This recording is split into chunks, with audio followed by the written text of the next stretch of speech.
FT12.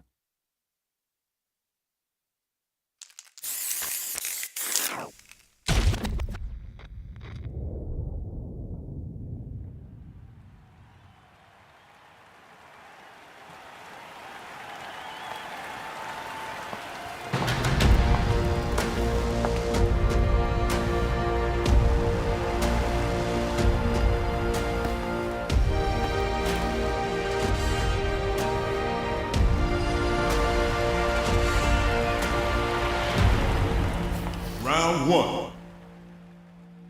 Fight.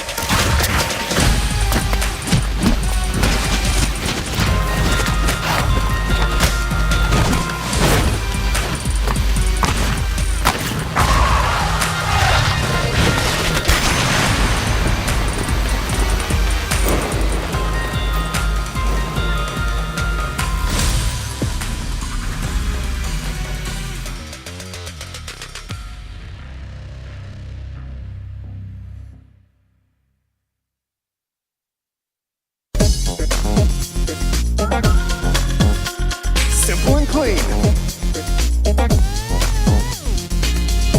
Showtime, baby. Welcome to Sets. This will be a good fight.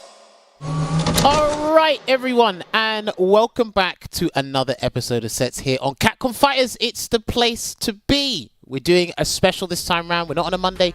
We're not on a Tuesday. We're on a Wednesday this time round to bring another episode before the Christmas period. Well, it is kind of the Christmas period, but happy holidays to people that watch from home, and of course, Merry Christmas to everyone from the UK and the European parts. I know everyone celebrates the holidays at different points in this period. But yes, we're going to put two lovely players into the ring for first to 10 and have a lovely chat with them on both ends of the exhibition. And I'll be your host once again tonight, Jammerz. And alongside me, right now, we have to let you know it won Fighting Game of the Year. If it didn't, I know where to find these people. I know where the Game Awards is hosted, so I probably would have been the next guy to jump on the stage and said something absurd.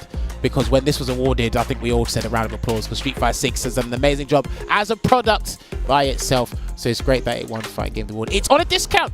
It is on a discount, I believe, as well. And over, if you play it on PC, there's many discounts happening, especially on the Capcom sale. Let's go check that out. But yes, I'll be your host again tonight, Jammerz. Alongside me, my co-host is going to appear right there. And he bam, us, and you shall receive. Bingo, there it is. So I've got Veggey tonight. Perfect. We've got no Ovaha with us tonight because he does have some personal matters to attend to. So hopefully he is watching from afar and he is okay. But it'll just be me and Veggey and the guest tonight. So with that being said, Veggey, talk to me. How have you been? How have you been? Jammerz, do you want the long answer or the short answer? I know you prefer the short answer, so I'm going to give you the short answer. I've been great. I've been very good. Thank you. Thank you. I did, you know, when I saw the poster with the Best Fighting Game Award winner, I read actually Best Fighting Game Ever. I just glanced over and I was like, Best Fighting Game Ever, and I thought like, yeah, probably that's right. So it didn't surprise me, but then I saw it was just Best Fighting Game for this year. But yeah, I would say it came out the best fighting game ever. Yeah, it's great. Yes, so that's how I've been, Jammerz. I've been thinking about that for a little bit, and you know, I'm on my 4-week streak of not using not being the spoiler alert. So I'm gonna keep like mentioning that every week until I somehow fail, which I don't think I will, because I've become pretty good at reminding myself not to spoil the fight card before the fight card is presented by you. So. I mean, it does get shown on like social media prior, but I understand. Not everyone checks in. Not everyone checks in always. So. That's very true. But no, speaking of which, he did say we have a special one for you, which actually he organized himself once again, so props to Veggey. Give yourself a pat on the back there. So roll on the fight card. This is what we are having tonight, ladies and gentlemen. It's going to be an all-French affair. It will be Kusanagi going up against LionHeart when we transition over, because these two in particular, they had an outstanding performance over in the CPT for France, Spain, and Portugal, which the top 8 was heavily dominated by French players, and these two were included. And Veggey said, hey, why not we get both of these guys on and have a chat with them and watch them play, because they are young talent, they're extremely good at this game, and I'm very interested to hear their perspectives. Bingo, there it is. There is the fight card, ladies and gentlemen. Luke, Cammy, some people's top 5. Some people may not have Cammy in their top 5. But this is what the people are here for. To find out more about these players. You see Kusanagi in the SFL. You see the CPT. LionHeart. We know little to nothing about this man. But we knew he almost qualified for the Cup. That was what the crazy part was. He could have qualified for the Cup as another Cammy player. Mr. Crimson was the only one who impeded his path. So it's going to be good to talk to these guys tonight. But yeah, I mean, Veggey, you put these two forward in particular. Outside of their recent performances, was there any other reason why you wanted to get these two on? I mean, Kusanagi and I go way back, and he's been great since. Like every time he's been showing up to tournaments, whether it was in 2013 or if it's now 2023, he's always been very strong. So I think it was like, for me, it was a no-brainer. He had to come on the show, and I wanted to get him on like now that he's in such great form. And then when looking through the results for the premiere, and after watching it myself, I thought that the run back with LionHeart's Cammy, which is also kind of like up and coming, kind of came out of nowhere and just really strong performance. I wanted to let him also get the chance to get in and keep that momentum going, and I thought, what better choice than to have the run back from, I think it was the losers final where they played against each other. Yeah. Okay, no, fair play. I respect that reasoning there as well. And again, we actually, like we said, we've changed the structure of the show. We're not going to do our little roundup show and talk about CPT. We'll actually talk about the CPT once everything is done and dusted. But we do actually have the gentleman in the green room. So I do want to get things kicked off and start chatting with these guys right now. So let me just get these guys ready. Right, there we go. And then bang. Because I want to get talking to these guys a little bit more about them before we actually go into the whole tooth and nail of Street Fighter 6, watching these guys play first to 10. So, let me find out. We should have these two here loud and clear. So, Kusanagi, LionHeart, do I have you guys here? Do you hear me loud and clear? Yes, sir. Yes, parfait. That's perfect. Right, bonsoir, gentlemen. Yes, bonsoir, messieurs. That's good. I'm learning Hello, guys. a couple of phrases that I can trick anyone to thinking I'm French. I can trick a few people. But yes, gentlemen, it's a pleasure that you guys have taken time out of your evening to come and join us. And in this segment of the show, this is where we'd like to talk to you guys and know a little bit more about you and your thoughts on Street Fighter 6 currently. So my first question I like to ask my guests, because this is the first time I will be asking the both of you this, is we'll start with Kusanagi. I can take a wild guess, but I want to know where the name Kusanagi came from. Why did you stick with Kusanagi as a name? Alright, so hello chat, hello everybody. You know, my name, I will try to do my best, so please be kind with my English. It's really hard for me. And you know the manga Naruto? Yes. And in the manga you got like Sasuke, he got some sword, and the name of the sword was Kusanagi, so I just take it from there when I was kid because I'm a big fan of the Naruto license. That's why I call my name like this. And I'm also one of the first, because it was like 2009 I named myself Kusanagi. So I really want to point that. I really want to point that, you know. No, you know what? It's interesting because if you didn't tell me that, I would have thought you were a huge King of Fighters fan. Not at all. Not at all. Okay, no, fair. I like that. Again, he's fair answer. He's into his manga. He loves his Naruto. So I thoroughly respect that. That's very interesting. Thank you for sharing. Thank you. I appreciate it. Thank you so much. LionHeart, what about you? Where does your name come from? I take that name because I think it's really stylish, and I like FF8, and I think I heard this name in the FF8, so I take it. Okay, so I've got to ask this question quickly for you then. Is Final Fantasy 8 your favorite one? Not 9, not 10? I think my favorite is the 10, but LionHeart is a good, cool name, so I take it. That is absolutely brilliant. See, and this is why people at home, we ask the origin of these names, because LionHeart, if you didn't tell me that, I would never have known you got it from, because it's the main character of Final Fantasy 8, isn't it? Yes, it's cool, but his blade, I think it's LionHeart, so I take this name there. Yes. Okay. No, that makes so much sense. I love that both of you shared this. That's actually brilliant. Now, my next question for the both of you is Kusanagi. Am I correct in saying you didn't play SF5 or you didn't play it for that long? That's true. Okay.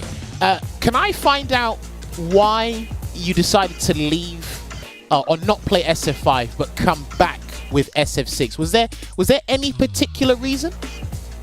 Like many people know, I started on the 4 when I was kid. My father put me in. I really enjoyed the 4. When the 5 came in, I tried to play, but I don't know. I don't enjoy the game. So I make a big break. And when I heard the news about SF6, I was like really happy, and I was thinking that I'm gonna try to come back on this one. So any particular reason? Just I don't really enjoy the game. Okay, the 5. That is completely fine, because again, you're still very young. I know you're 23, 24. Is that correct? 24, yeah, true. Right. 24. So when SF6 came out, you probably would have been about 16, 17. Am I right in saying that?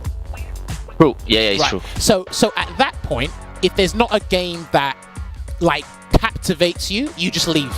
You just don't come back and play that game. And again, I think we've all been through that kind of that process. So yeah. I can understand. It's great to have you back playing, because people cannot speak about you in a positive light enough. Because a lot of people, the scene's bigger than when it was in SF4, so people get to understand Kusanagi's been playing fighting games since he was 11, and that's great to hear, and that's great to see. Thank you, I enjoy it. So, LionHeart, am I correct in saying you didn't play SF5 either? I play SF5, but only for fun. Okay. Okay, my question to you would be, why did you want to take SF6 seriously as a fighting game? I was a player of Guilty Gear Strive, and when I play Guilty Gear Strive, I see I can do great things with my Bridget, because I played the Bridget at Guilty Gear Strive. Okay. And when the beta of Street Fighter 6 came out, I played with Kimberly, and I was pretty good with her, so I keep going, and I was doing a lot of tournament in the beta, and I was top 8, top 5, and I see Camille was also in the Street Fighter 6, and she was really stylish, so I play her, and I was doing a lot of tournament too. And I saw I was not so bad, so I continued, and that was I'm here today. Okay, that's very interesting, because when we were commentating, or when myself and Ultra David were commentating you guys' CPT not too long ago, David found out that your first fighting game was, I think it was Alpha 2, LionHeart? Yes, that's correct. Okay, why Alpha 2? That's a weird game to start That's with. because in my when I was young, my brother let me play at SNES. Okay. So I play Street Fighter Alpha 2 when I was 5, I think. Wow. And that was only for fun. I was really bad. Huh? Listen, I think we all were pretty. We were very terrible when we were younger. So. I touched the button. I don't know why. I don't know what I was doing, but I was a lot of fun. But when I only play competitively at Street Fighter 6, I think. And before I was only play for fun. I watch a lot of tournament with the Ken Bogart channel in YouTube. Ah, okay. And I really enjoy the Evo 2014, I think, with the Luffy wins. Luffy wins the Evo. Yes. Okay. That was where I start to play a little more the game. and at Street Fighter 5, I play a little, but I'm not and was not really fan of the game. Okay, that's completely fine. But you played in Street Fighter 4, right? Yes, that's correct. I play at the end. I brought arcade stick. I was bad with the arcade stick, so I I tried to do something, but I changed with the pad controller. Okay. Who did you play in SF5, by the way, LionHeart? I play with Karin. Interesting. So it looks like Karin players have moved over to Cammy. Okay. Yes, a little bit of Cammy, but Cammy, I was not really fun at Street Fighter 5. Okay, no, that is that's completely fine. Veggey, you wanted to? Yeah, because before the show started, actually, we were talking about controllers, and I thought LionHeart you're a pad player, right? Yes. Yes, but you told me something interesting. You said that you switch between D-pad and analog stick based on the character. Yes. Yeah, is that something you find that to be like super difficult to do, or do you think that's something that you can do like seamless, just easily go from one side to the other, like from D-pad to analog and vice versa? I think in this game it's pretty. I'm not going to say easy, but the older games I think it's really hard to play analog stick like SF4, SF5. Okay. SF5 it's simple, I think, but it's SF6. It's simple, I think. But do you ever switch between D-pad and analog during a game, like to do different things for your character, or is it like this character? I was not trying at the beginning, but I found out that that was really hard, so I only play analog stick. Yeah. Okay. Okay. Well, I mean. Yeah. And what is your pad of choice? Like what pad do you? Is it just is it a regular PlayStation pad? Is it it's a DualSense Edge. Yes. Oh, so you got the expensive one. Okay.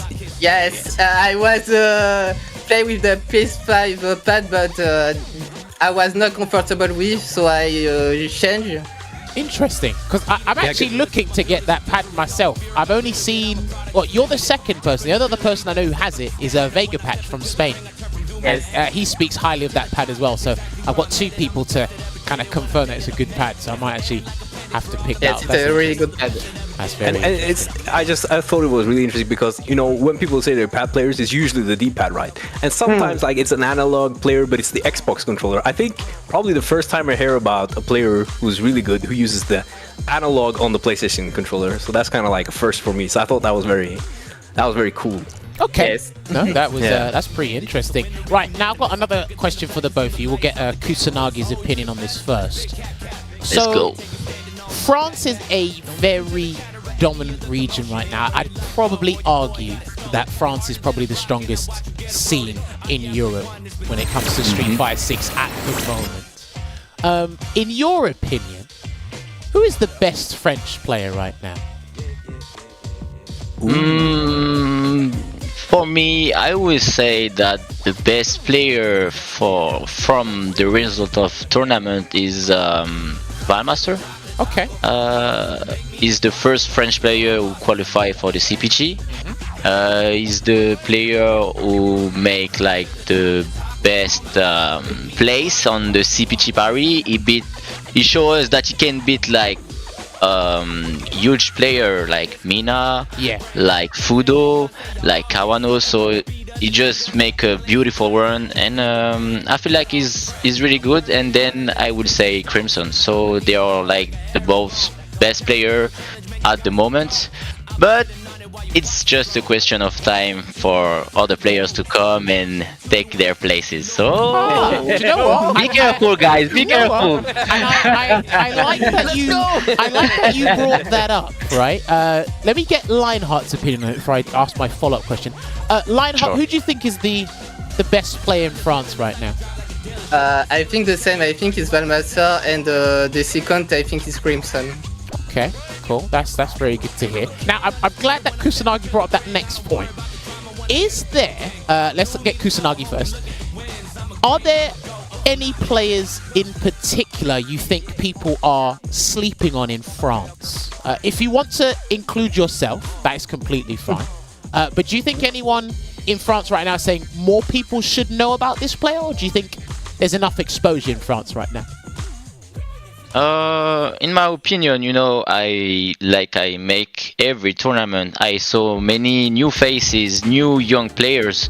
I saw many potential in these players. But at the moment, if I have to say one name, I would say Power. I don't know if you know Senior Power. Oh yes, the Ryu traitor that went to Luke. Really, yeah, he played Luke, but his first character is still Ryu, and I think he's got amazing Ryu. I will say Senior Power, and also Mal Dominant is really good. That's some face that I doesn't know before, and I feel like they got a big potential for Street Fighter 6. Okay, interesting. LionHeart, what about you? Do you agree with that, or is there another player you think people are sleeping totally on? agree with that. I think Power has a lot of potential and is really good, and it's a matter of time for him to be one of the best in France, I think. Oh, okay. No, I like that. Nice, sensible answers from the both of you. Right, now I want to ask something for LionHeart. So, LionHeart, to give you some context, when you made the top 8 in your CPT online, you were the person, I think it was you and one other person I knew about the least. And I didn't expect you to make it as far as the grand final. So first of all, let me congratulate you in making it that far. Did you think you were going to go that far on the day? Honestly, not at all. At the beginning, the top 16, I was pretty happy, but I know I can do a top 8, so I push a little harder to make a top 8. Grand final, that was really hard.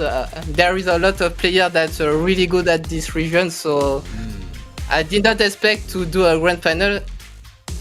Okay, so let me then ask you this, because obviously we only got to talk to Crimson because he won, but I really wanted to ask you, when you were in the grand final, did you say to yourself, I can qualify for the cup, or were you really nervous? I think at the first set I was. We all thought you won. Best. We all thought you were gonna. Yes. At the beginning I was doing my best, and we'll see what happened. But when there is the reset and I won the first game, I was like, what's going on? And I take a little bit of pressure, so... Oh no. Oh, you can't do that. Oh man, that's crazy. Because, okay, the thing is, we asked Crimson that. We're like, yo, like, he's lost the reset. Sorry, he lost the first set and he's lost the first game. I think LionHeart could actually do this. Yes. And then I think Crimson made some fair points. I think one of them was he didn't want to give you a full thirst to 3 with his dulcet. But what I said that you were the only player that forced him to switch characters that day. And I said even that deserved an award, because nobody else made him think about switching, and you did. And I was like, and then a lot of people praised your cameo of the weekend. So no, you really did yourself justice that weekend. So then the next thing I got to ask you before, because we got 1 or 2 more questions.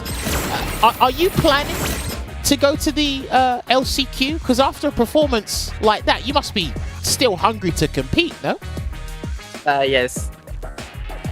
Okay. I think I will think about that, but I don't know actually, because I think it's a tournament the most hard. I think it's a most hard than the yes. I think it's the most hard than the CPT 10. Okay. So that's a lot of. That's really hard. So I don't know. Okay. And the budget is it's really expensive to go to America. So I don't know. Yes, I don't know. you are right. You're right. There's a lot of things to consider than just saying, "Oh, are you gonna mosey on over to a tournament there?" No, so it's good that you considered that. Now that I've asked you, Kusanagi, you are planning to go to the LCQ? Is that correct? Yes, I just like win tournament from Ken Bogard who organize it, so I will be there for the LCQ. Nice, can't wait to see That's it. You awesome. definitely need to keep an eye on Kusanagi. Now, Thank you. I've got one more question before we head to a break and set you guys up for this first to 10. I always love asking this question. We'll get Kusanagi's opinion on this first. Kusanagi, who do you think, or do you know what, actually, I'll ask this. Who is your top 3 right now in Street Fighter 6? That's a good question. That's a good question, bro. Let me think.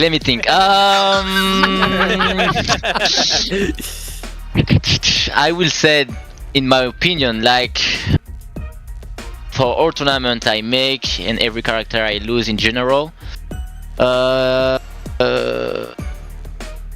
will put JP for sure. Yep. I will put DJ, Okay. Okay. and I hesitate for the last one between Ken and Luke. Oh, so then that means I've got to ask you the next question, which I think you already know what the question is, Kusanagi. Who is better out of Ken and Luke? It's hard because they all got good tools. So Luke's got good rewards, big damage. Ken is good. He's got big pressure. I can't say like if someone is better than other. I think both are really strong.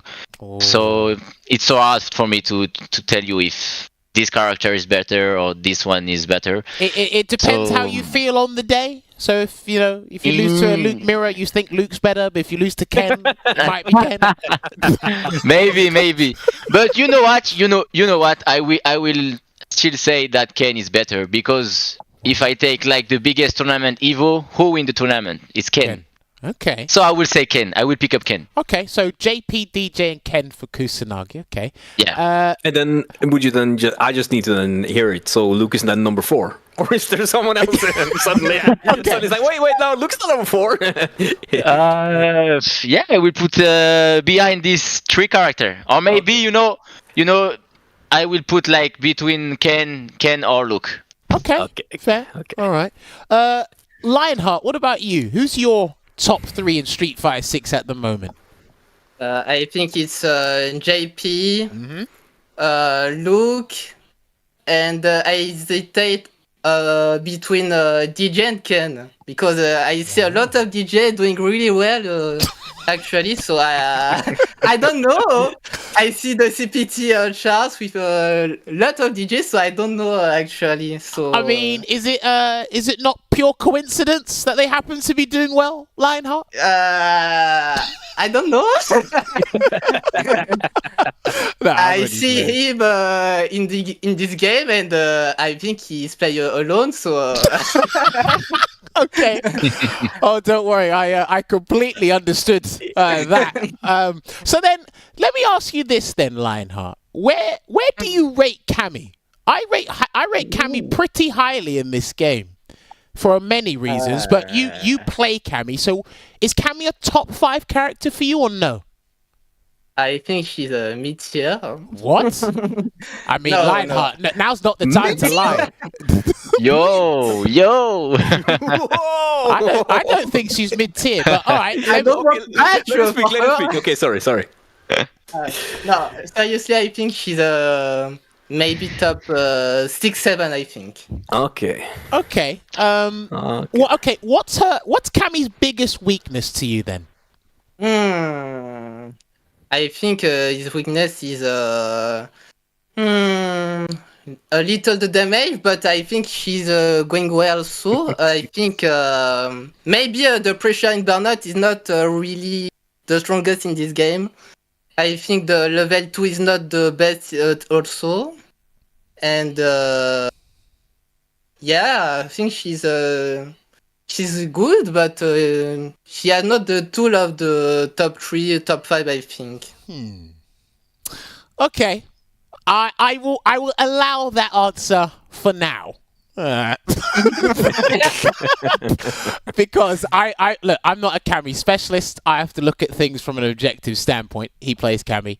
The level 2 thing, I will agree with. The burnout pressure or other things, we can agree to disagree only for now. But yes, what we are going to do, gentlemen, because I'd love to keep chatting, but I actually want to watch you two play a first to 10.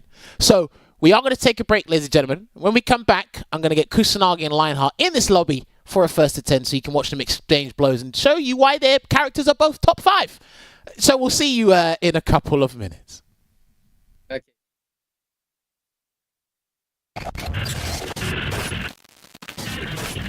Showtime, baby! Right now, everyone's got a ticket for this category carpet is getting a show.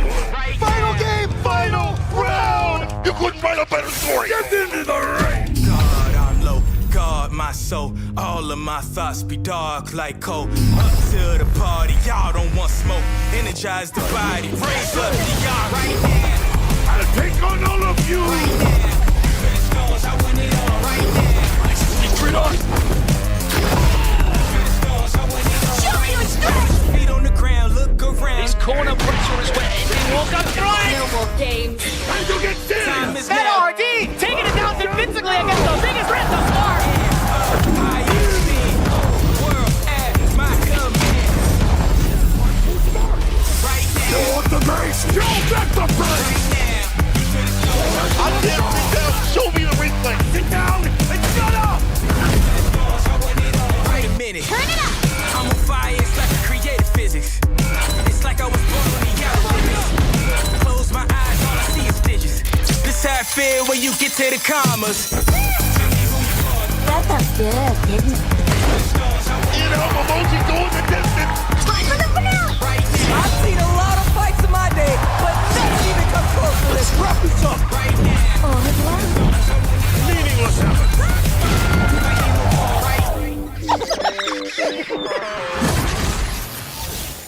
It's all day.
ladies and gentlemen, welcome back to tonight's episode of Sets featuring LionHeart and Kusanagi. Second, third place of the CBT France, Spain and Portugal premiere.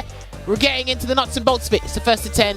It's time to get things underway. Obviously, like we said, it's only myself and Veggey tonight. Olvar has other matters to attend to, but this is what the fight card will be tonight. Thank you very much for joining us. Spread the word as well. Twitch.tv/CatConfires. Let everybody know we have another exhibition for you guys, special on this Wednesday. Looking forward to this one, Veggey? You know what I'm wondering the most is how like the match will be played. If it's going to be one of those really fast-paced matches, or if they're going to be that slow and controlled style. I feel like both those characters can be played in both styles. So for me, it's always interesting to see kind of what style a player has chosen. I have, of course, seen them play before, but it's been a while since like the event, so you never know like how the strategies evolve. So that's what I'm that's my first thing to look for. And then I've been playing Luke a bit, lately. So for me, it's interesting to see. Yeah. Oh no. Yeah, so it's interesting to see. Experience the match and see how it's being done. Okay, interesting. So let me. Oh, all right. It's already going to a huge damaging punish there for Kusanagi there right off the jump. And what will happen is... So yeah, like I said, LionHeart came runner-up in the CPT, losing to Mr. Crimson only. And then Kusanagi actually lost to LionHeart for third place. So... Oh, perfect parry. Oh, that sucks.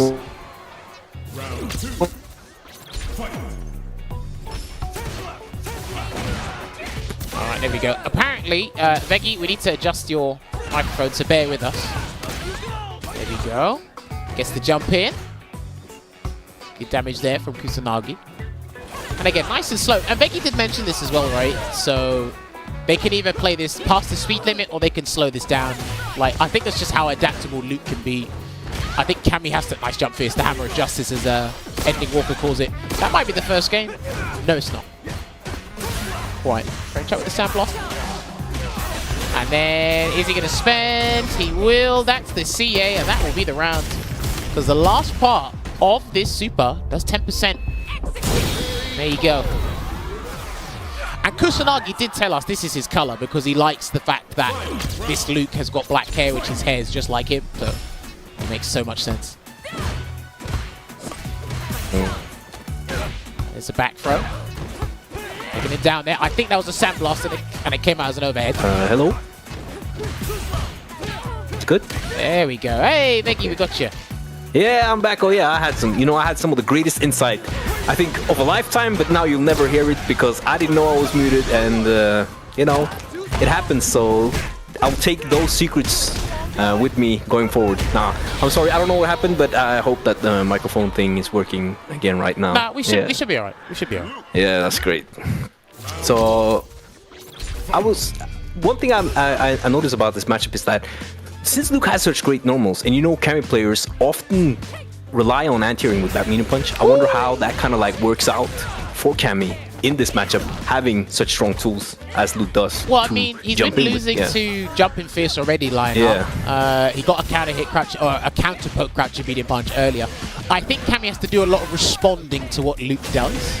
Nice, mix up with the hooligan there. As opposed to initiating, just to counter a lot of stuff that he does. So I can understand that. The damage output is incredibly in Luke's favor. I'll give that. But I'm not saying definitely. I'm not saying Cammy's damage output is low. Don't believe what they say. Yeah. And especially when she has a level 3, it's like 4,000 damage. So anything you combo into that level 3 is gonna hurt a lot. So I feel like a lot of Cammy players will save for the level 3 to have that kill combo, to have that super damaging combo. She usually gets around 24%, I don't think, though, like for corner combos and stuff, which is decent though, for the mobility she has. Big damage, nice level 3 again. That might be the game. Yeah. Yeah, level 3. But yeah. Yeah, that's definitely the game when the life bar is yellow, below 25%. Well, not a lot of the time, because I think we're still making this mistake slightly, as when you do a combo that puts them into the yellow and lose the level 3, that they will lose, but it's not always the case. Obviously, Honda, Geef, and Riza are exceptions, and there are other combos that we're still learning. But I I do go back to when people said Cammy's damage output is low, and it was more that Cammy wasn't optimized at the time. Yeah. JP was the fastest character we optimized as a community.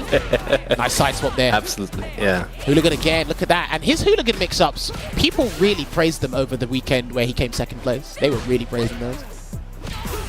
Nice, lucky for Kusanagi getting that counter conversion not working out, getting the full conversion there. I think that was like a manually timed safe jump. It definitely worked out though, no DP, but Kusanagi ready with his own D, because I saw that a lot over the weekend too, like DP anti-airing, ready to DP the dive kicks of Cammy, which I think is definitely commendable. Well, the thing is, you can't ever play the Cammy matchup without considering the air. And the thing is, I was saying to people, I said, look, if you go up against a Cammy with well-spaced dive kick, the Hooligan's almost guaranteed to hit you. Yeah. Gets that throw whiff into the fake throw mix up. Lovely jump. I love that jump only because I think he's like, these guys are comfortable playing each other, so he must have known that if you throw out a Sandblaster, it would either trade with the Spyro, or the Spyro was going to beat him. Ooh, he done it. Nice tech there. I think he's got to spend the level 3. I think he's got to spend the level 3, but he's going to go for side swap instead, and there's level 3, and that's the only reason.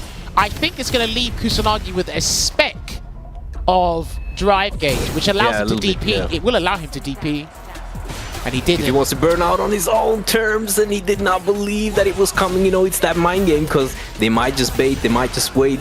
But LionHeart just felt like I already came back probably, so let me get this one. But still alive is Kusanagi. Maybe maybe that damage thing is correct after all, Jammerz, because that was a good thing to survive from, I think. Well, I mean, a lot of scaling. He started the combo with a charged Hooligan. He done 2 drive rush cancels. When you do the drive rush cancels, the scaling gets like heavily increased over time, of course. And he did the most optimal combo. He did. He just missed the super because he used the super to burn him out or put him near burn. Yeah, exactly. So. Oh, tries to get like that preemptive parry twice, and Kusanagi says this is how you do the preemptive parry. Dude, and I like that Luke players are doing perfect parry and they're going for the forward heavy punch. I like that. Oh, he might have lost the round.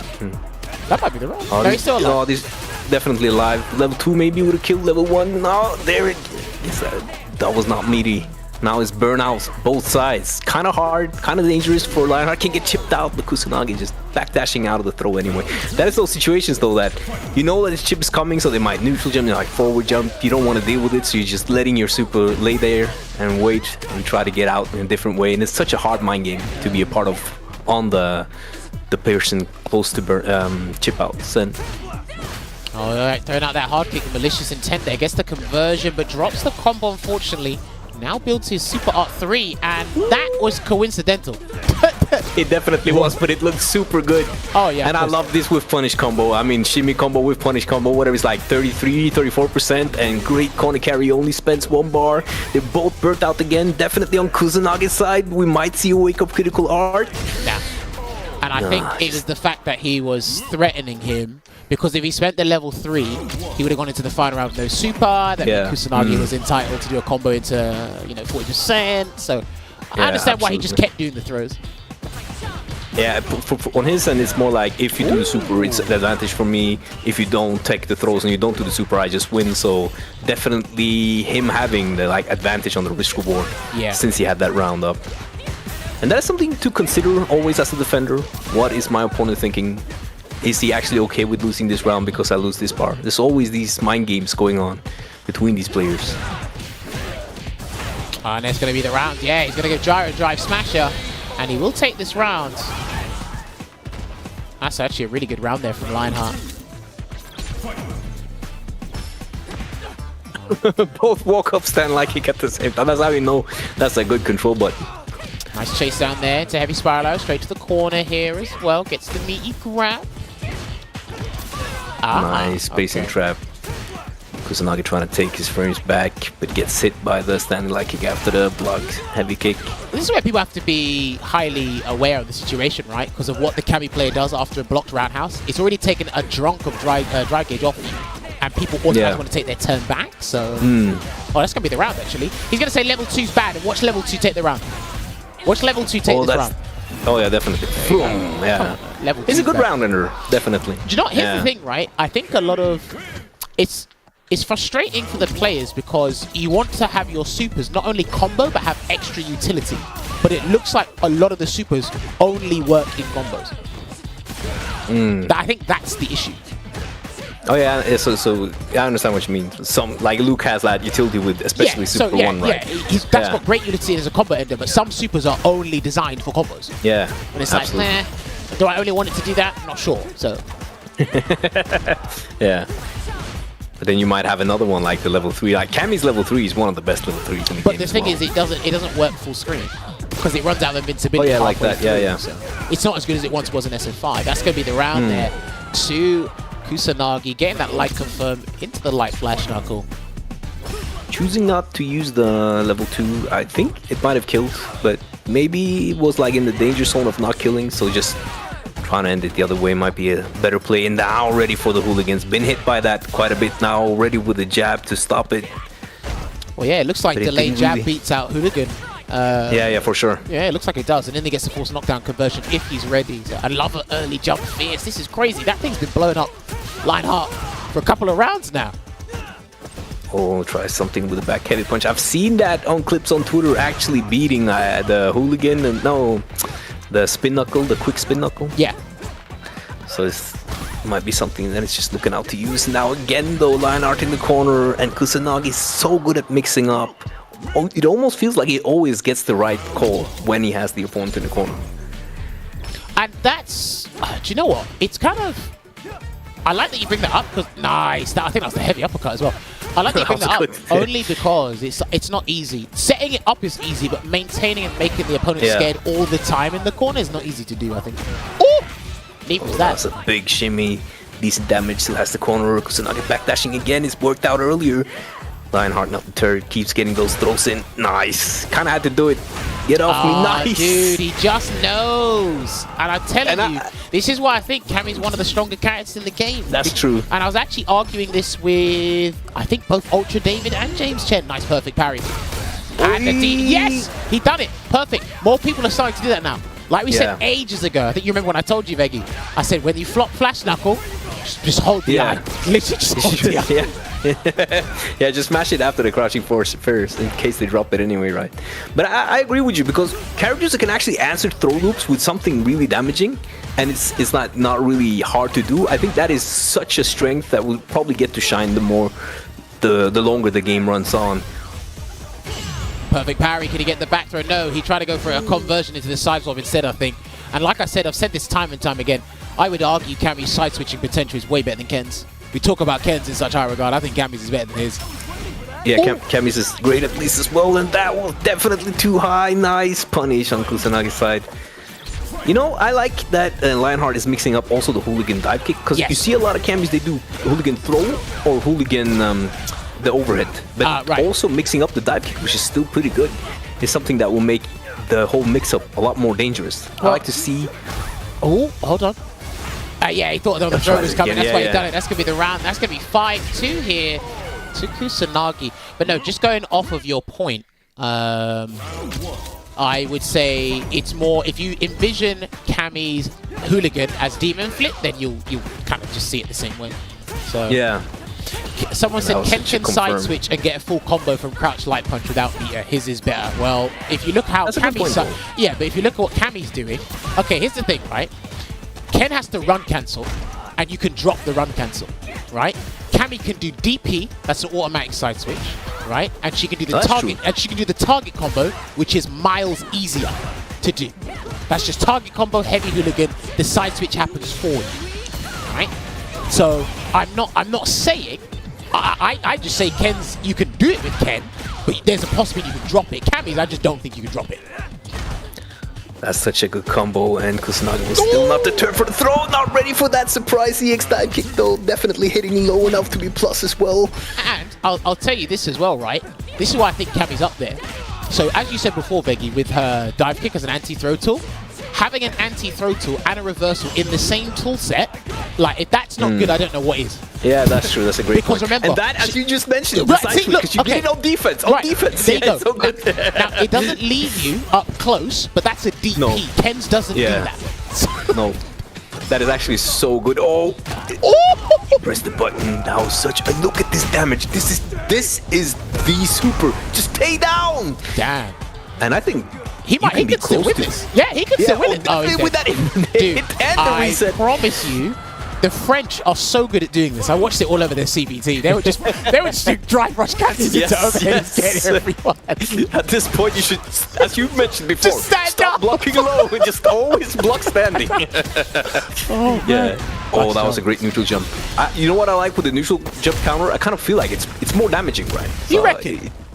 I think it is. At least you don't spend even your drive bar as well, right? So, okay, no, you're right. Yeah. I'm not sure if it is actually more damaging, but it's definitely more mental damaging as you had the call out, and that was a great pickup or call back. What's it called? Interesting. Yeah. Comeback, yeah. I mean, comeback, yeah. Definitely had it there. Okay, slowly but surely coming back. I do feel Kusanagi's been dominating a lot of the aspects in this matchup, but how LionHeart's been able to turn it around with the dive kicks on defense, and then that's an execution error, as well as the shimmy attempts. I think that's what's really keeping him like close, or trying to keep as close as possible.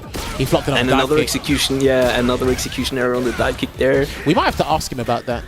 Yeah. The dive kick execution. Oh, nice. He confirms the hit, but the hit was airborne. It's so hard to differentiate between a hit that's normal hit. Oh, he's done. He must have thought he had the counter read or something. Oh, that definitely is, unless there is a drop here. No. Yeah, for sure. Don't even need the bar.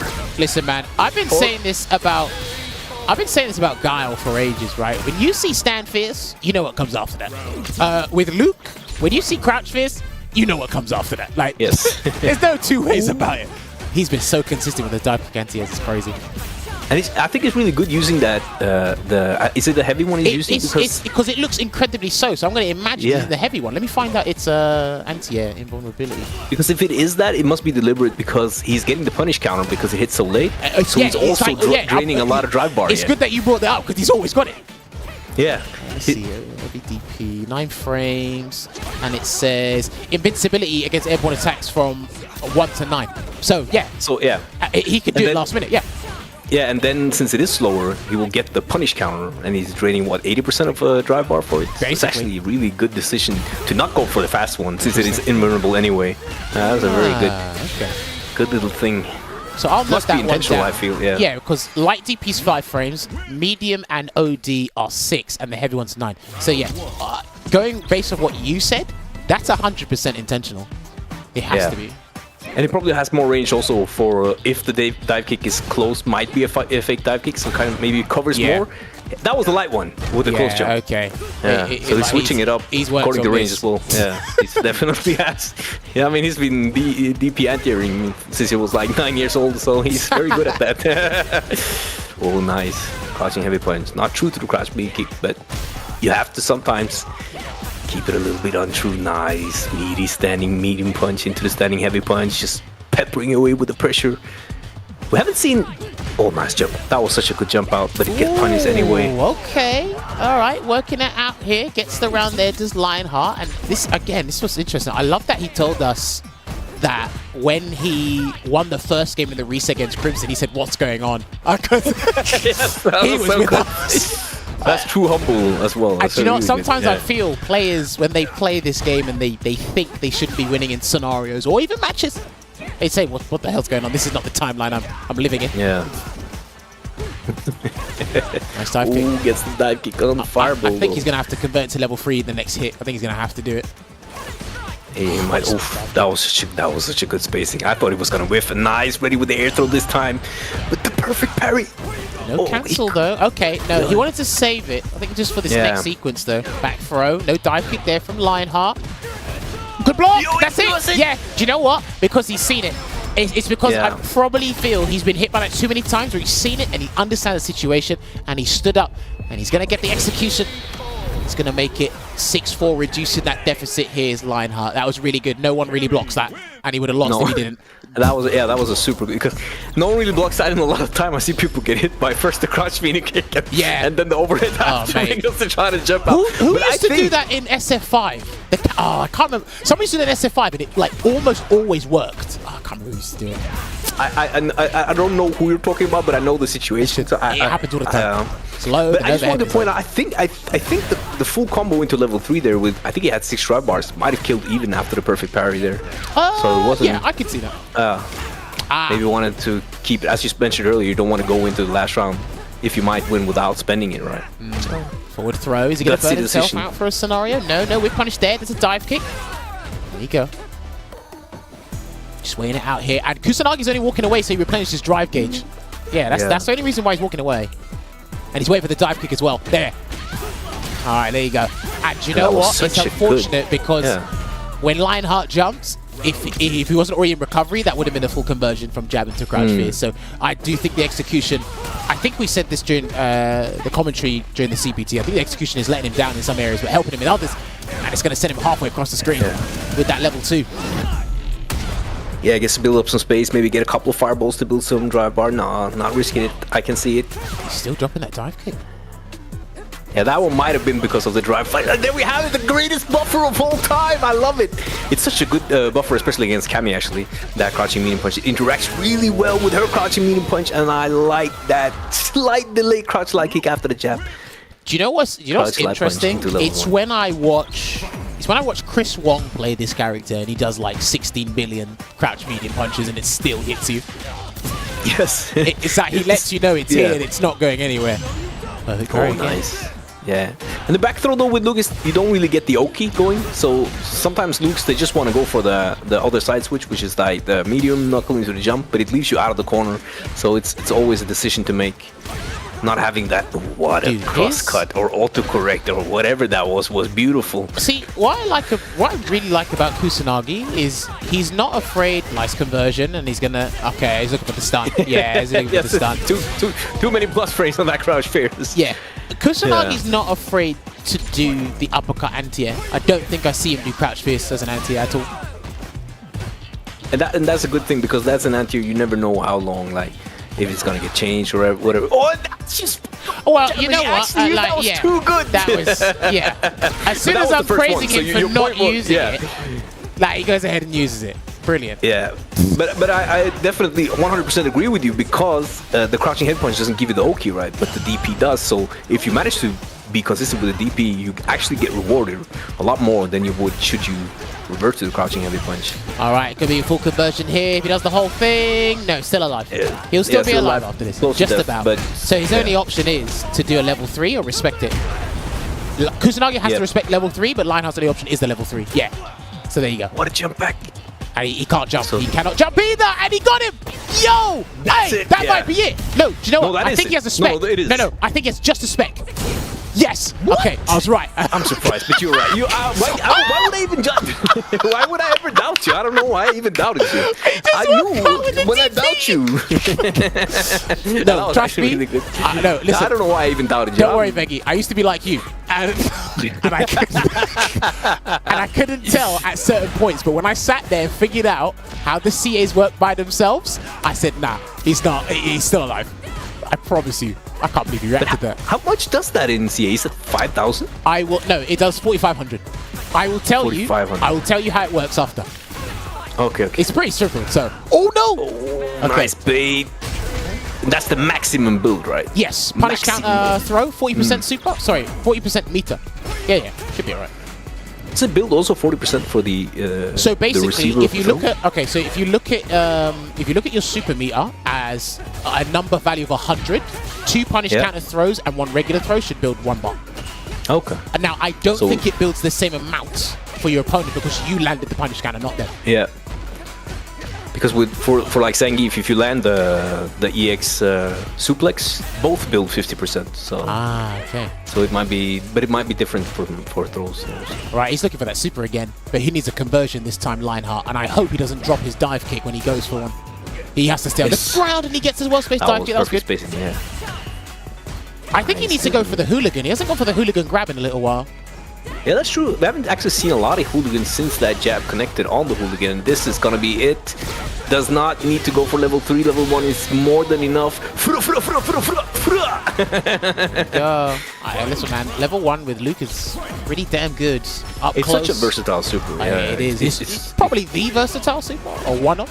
Yeah, we're for level 1s at least, like anti-fireball if you're ready, anti-air, no, yeah, anti-far air, not close actually, because it will lose to jump heavy kicks and stuff.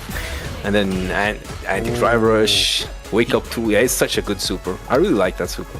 He's trying to perfect parry a lot here, and I'm very surprised LionHeart's not opting for more throws. He's not opting for more throws and taking the meter build here. There's the Oki scenario, one grab, he might sneak in another one. Oh no! Oh, gets it! He is so lucky that didn't cancel to level 3, Yeah. and he has to cancel level 3 now. He has to, surely. Gets the drop. Or was it the fake drop into the mix-up? Not ready to DP, just going in, gets the throw. Kusanagi definitely making good decisions here, ready to take the throw, but LionHeart is not the turn. They're Nice both delay, almost burned out, gets the dude! That drop was it. crazy! Do you know what was crazy about that whole scenario? Is they both went for drive rush cancels, low on drive gauge. They went for the light for the true string, and then they staggered that light as if the opponent wouldn't match. And bro, and he still went for the dive kick on defense with low health. He's crazy. That's why you gotta love this guy. It always looks like he's feeling the momentum right now. Getting the air throws, everything in, nice whiff punish. And that's a good conversion, decent, it was 22% or something like that. Nice, the early heavy punch this time to catch the anti-air throw as well. Need to be really ready to get that. What did you say it was called? Which one? Luke jump heavy punch. The Oh, Hammer of Justice. That's what Ending Walker called it during the weekend. Brilliant. Backing away there. Trying to get perfect parry, and that's too early. That was way too early. Yeah. He would have had to actually do his anti-air, and at that point there was no point in doing the parry. But he's going to take the round anyway, off of a charged cannon spike. This is it. I like it. Veggey identified it. I think LionHeart's found his rhythm now. This is looking really good. But Kusanagi is still 8-5 up here, so. Yeah, 8-5, and then just one round down here. Oh, I see a lot of looks, baiting with the back heavy punch as a fireball. I mean, it's Suppressor 2.0. Yeah. But to It be really fair, I know a couple of characters where baiting with a button over their fireball will work, but nothing beats Guile stampede punch into the... No, Lightning, yeah, nothing that's beats that. so hard to differentiate. Okay, gonna go for a Most of the safe safe jump. Oh, that wasn't. Okay. Must have mistimed it. Interesting. Gets the jump out. Close it out, Punch close it counter out. landing. Yes, and that'll be it. Level 3. Okay, yeah. I was worried for a second there because there was no DP, but yeah, you can, of course, combo after that one as well. The 9-frame level 3 and LionHeart just running back Here's the interesting thing, right? into the set. Cammy's level 1 and level 3 have the same startup, but obviously level 3 has better properties because it's fully invincible. And obviously the reasons level 3 taking drive gauge and clenching it makes it miles better than level 1. But I still think the way Cammy utilizes level 1 and level 3, you can kind of overlook level 2. Lovely with punish. Sometimes I think you can overlook level 2. So. Oh, okay. Conversion. I think he's got to spend everything. Jump. I think he's got to spend everything. Yeah. I think he could have done a little bit more and got the kill there, but I'm not the specialist. He is. And that micro step back. Yeah. And that looked like it was still in throw range. That was such a good micro step for the shimmy there, but don't contest this buffer. We've seen him actually answer buffering with dive kicks because it is such a good tool for it. Okay. And here's the thing, I've been saying this about Street Fighter 6. In SF5, when you block to DP, lovely parry. Oh my word, what's going on? What is going on? What the hell's going on? Why are these guys so consistent with their parries? What is this? Side swap? Oh, he's put to going from the DP, but just answers with a surprise wake-up drivers. It's so hard to be ready for, and especially that one unless you're looking for it because you're thinking, how am I closing in now after my knockdown? See, and I'll tell you what, right? Another thing I really like about Kusanagi, he showed me this in episode 2 or 3 of SFL EU. He's one of the few players I saw starting doing drive rushing to special to really throw off people's game. Yeah. Overhead conversion, and he's going to burn him out. Nice. He will burn him out. If he's not burned him out, this is going to be just about a spec. Just a spec. Yeah. And he can do meaty stand fierce, actually. So it all depends on what LionHeart does, and he just does the thing that no one thinks about because I don't think you get a real throw there. I'm not sure. Almost burned out. Nice. Ready with the level 1. That was the best. That was the best answer. That was his only option. Yeah, it really was. I mean, the parry maybe, but nah, you wouldn't do that. Not there. No, I definitely agree. Now he's closing in on being close. What? Nice, patient. Yeah, so going back to what you said before, I don't know what window is stricter. Getting the super out or the 2-frame window for the perfect parry. I don't know what window is stricter. And to be fair, you can For the match perfect super. parry, yeah, absolutely. Yeah, for perfect parry, it's definitely harder. I think the super is if you are buffering. Yeah, but if you're just reacting, yeah, it depends on the scenario, I guess. Well, it's the last game here for Kusanagi. LionHeart's actually been putting up a really good fight here, but Kusanagi and some of the toolset Luke has, it's just too good. Nice check. That was such a good check. He's just sold that last shot. We spoke about it. The wake-up drive rush after the EX Dave B. LionHeart stored that in the memory book. It's so ready immediately as it comes again. But now, though, that's it. this is huge damage. That's it. Yeah, if Yeah, he that's doesn't it. drop Oh, it, no. he drops it. Oh, but gets a big hit. So now closing in on chip kill territory. And needs to stay back. Now LionHeart tries to get it. Yeah. He got. Oh not my word! No. Oh, No dude. punish. You legit should have just done like a spin knuckle or something. Not even spin knuckle. Oh man, he was waiting for that. He was so ready for Oh it. mate. Do you know That what? looked so good. I'm gonna try and find the answer when I get home, because even I don't know what he should have done there when he's burnt out. Wow. Oh, But I man. mean, Kusanagi's DP has been so good in this set. Another one. Oh, there it is again. Oh, if he gets a hit from a fierce, that's it. Oh, and he saw Nice, it. ready, so ready. Side swap. This is big. And burn him out. Please burn him out. Thank you. Now, your choices here Yeah. are to respect the level 2, or you throw him to death. Like, that's it. It's Yeah. throw him to death, or you respect the level 2, and he's respected the Oh, level he 2. respected it, but he's still alive for the pressure. There's that's one of the first DPs, and gets this is so good for him. Wait, no, because because now- it's a punish counter. It wasn't the Yes. stuff. This is Did so he get big. it? No, he didn't miss his Tries air to get the air throw. throw. Veggey missed his air throw. Yeah, he did. And he blocks the overhead though. Oh no! He's out of the burnout, but he gets to counter it anyway. What a clutch call. Staying alive, LionHeart is staying alive. Dude, I don't know how he's doing this. And he missed his dive kick again, Veggey. Yeah, That's man, going to be so huge. big, yeah. That's going to be huge. Safe jump. Oh, he went for the instant pro. Just waits it out. Nice. He can't dive I'm kick. just respecting it. He can't just dive so kick. ready with the DP. Yeah, it's so ready with the DP.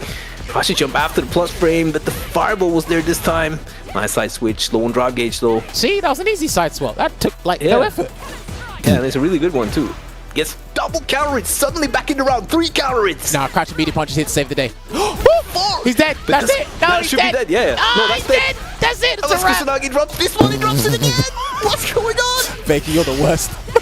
Oh my word. What? He's going to come back. Let's get that. Oh no. Okay. I think he's got a speck of health No. left. Actually, Okay, you find out. Hold on, hold on. I'm hold not on. gonna debate with No, you. yeah, I'm no, gonna he's still alive. debate. You're still alive. I promise you, he's still alive. I promise you, he's still alive. What's it gonna be? What's it gonna be? You know, it's almost chipped as well. Yeah. And you know, Do you know what? we had seen the wake up dashes. He keeps doing that. I swear on my life, he keeps doing that. When it's you and him in burnout, and it's like, yeah, Chip, let me move towards you. That Kusanagi is the ghost. I promise you. Ladies and That was gentlemen, such a good call. let me see GG's in the chat. That was fun. I'm not gonna lie to you. That was fun. It even made me scream. I lost my voice. That was absolutely brilliant, mate. I love these two, and this is why you got to keep an eye on these people. You will see Kusanagi at the LCQ in early 2024 for Street Fighter 6. Are you guys not entertained? Courtesy to him, That he was brought so these good. guys on. We had a lovely chat with them. We watched them play a first to 10. Now we're going to chat with them again, because I really want to pick their brains about the matchup and their philosophy in certain things about this. So, give us about 5 minutes to recompose ourselves here. When we come back, we'll have a post-match interview with Kusanagi and LionHeart. See you in a couple of minutes. Here comes a new challenger. Here comes a new challenger. Here comes a new challenger.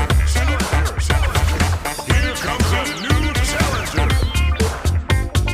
Here comes a new challenger. Here comes a new challenger. New challenger. Challenger. Here comes a new challenger. New challenger. Here comes a new challenger.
All right, ladies and gents, Street Fighter players, welcome back to this week's episode of Sets featuring Kusanagi and LionHeart. If you are just joining us, the set is concluded, unfortunately, but you can catch the archives on the Capcom Fighters YouTube channel. And as you can see next to me, there is the scoreline there. So let me find out. Gentlemen, Kusanagi, LionHeart, can you guys hear me loud and clear?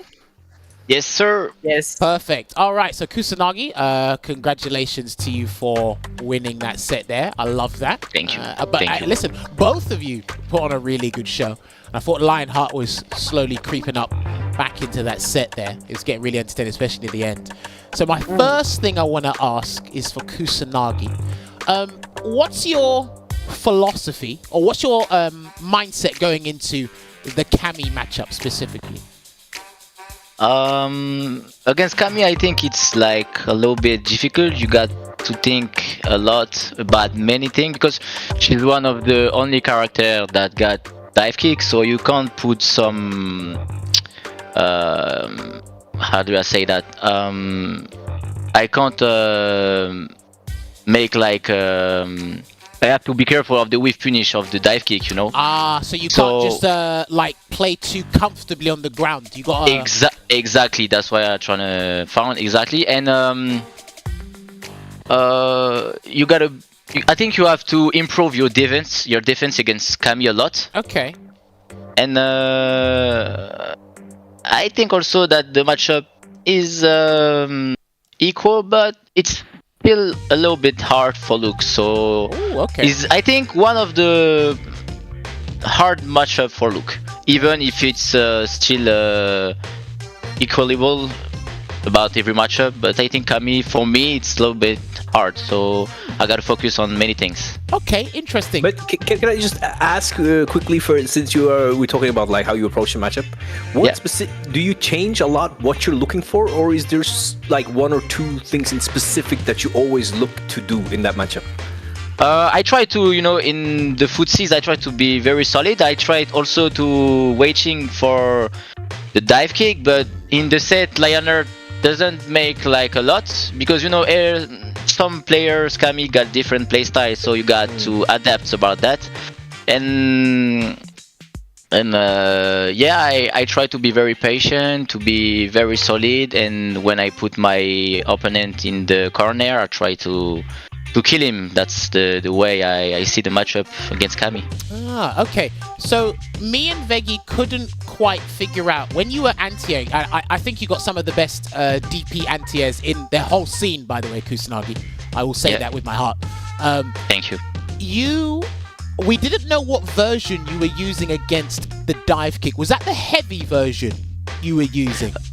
It depends. When I expect the dive kick a lot, I use the heavy one, but I got to be careful because the startup is more longer than the small one. Yeah. And when I'm not sure if it's gonna make the dive kick, I use the small one because it's the fastest. So it depends about the situation. So I use the heavy or the small one. It depends of the situation. Okay, no, all right. So I guess that clears out. But the fact is, you are mixing between the two, which is very difficult in and of itself. So props to you for having the brain power. It almost seemed like you were doing the heavy on purpose to also drain, since it is slower, and the dive kick does have recovery on landing. You drain like 70-80% of one drive bar when you landed it. So I was thinking maybe that the idea behind it was doing heavy to get also the drive punish on the jumping, which was working out quite a bit. Yeah. No, yes. That's pretty interesting. That's good. Right, now let me move over to LionHeart. LionHeart, what do you think about the Luke matchup? Is it difficult for Kami? Does she slightly win it? What's your thoughts on it?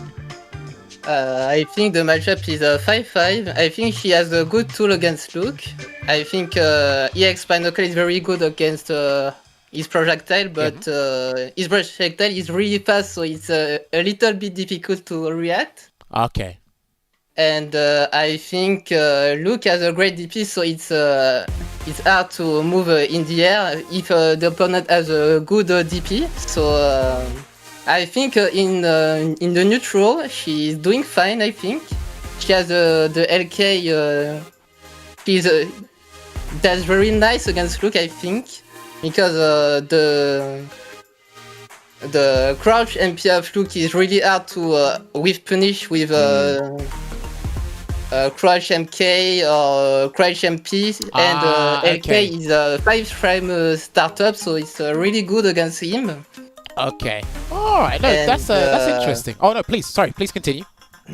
And I think with the level 3 is also a threat against Luke because she can't react with this. Even full screen, if he do the Sound Blast EX, she can't react, so it's really good against him. Oh, okay. No, yeah, we definitely saw you react to one of the fireballs in a situation where you had you had literally no choice. Yeah, that's You're also really good at checking like drive impacts the few times they were done in the corner. Super when you were burned out and really ready with the drive impact yourself.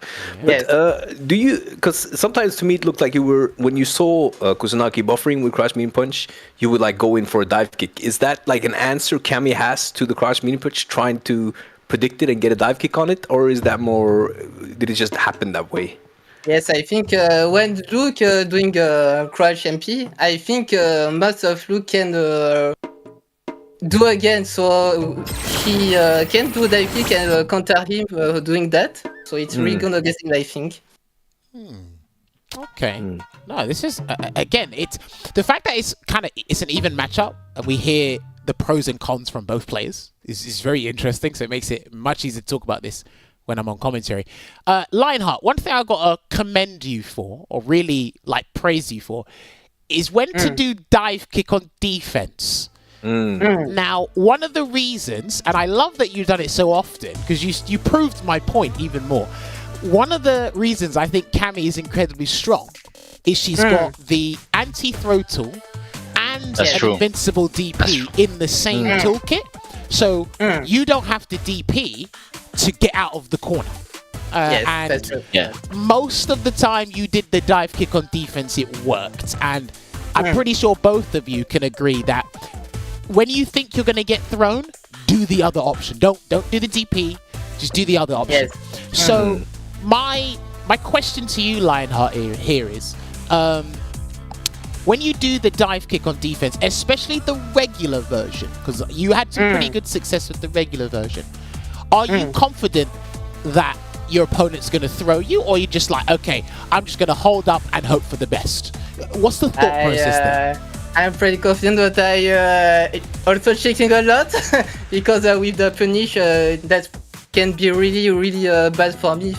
So I do rarely the regular version, but I also do a lot of EX.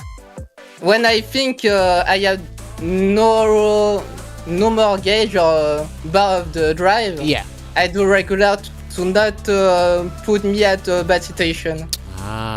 Okay. Now that's interesting, because what I was saying to Veggey while we were commentating your match is, I don't know if you guys would agree. I'll ask LionHeart first because he does play the character. LionHeart, do you think Kami has better side switching combos than Ken?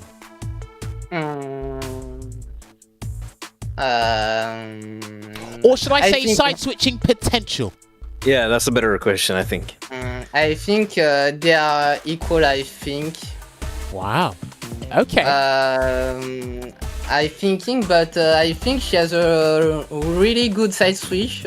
She can side switch with the opponent want to throw, so I think it's really good.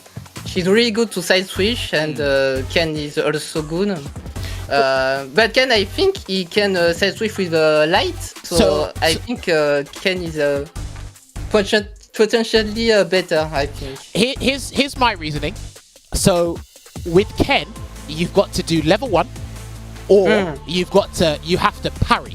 Like most of the time, it's the parry into the run cancel, and you can drop the run cancel combos. With Kami, you can DP and that side swaps. You can also, and you've done it, you can perfect parry into the target combo, and the heavy hooligan does the side swapping for you. So it's easier to do. And then let's not forget, as you said, when you do a dive kick or wake up, you're guaranteed to get a punish counter, which leads into the target combo, which leads into the side swap. Yes. So that's why I think Cammy's side swap potential is, my personal opinion, I think is better than Ken's. They might be equal in terms of what they give you, because obviously they're swapping sides, but I do think because Cammy's is easier to pull off, that's why I think it's better. But I just do think, I think the options are really good, and I like that you consistently were using them. Because I'm like, yes, people need to see this, that this is very, very good. Yes. And obviously, when you didn't want to do the dive kick, you could do a DP. But again, you can mix between the two. The fact that you have the options there is really good. Now, the other thing I wanted to ask you, LionHeart, is you had a couple of execution errors with the dive kick. Yes. Now, are you doing dive kick with the D-pad or the analog stick? The analog stick. Ah, okay. So then, I think my only thing there would be, if you get that wrong, you're in so much trouble because of the punish counter mechanic in the game. And Kusanagi actually responded to you really well, even when you had an execution error. So, Yes. is that a downside to Cammy in Street Fighter 6 if you get the dive kick wrong? Yes, I think Cammy is not really easy to play at high level, because when we do error execution, it's really hard. We're in bad situation against many people, many characters, like Luke, for example. Especially when you have level 3, she can have her HP really goes. It disappears. Yes, It vanishes. that's right. Yes. Okay. No, I can respect that.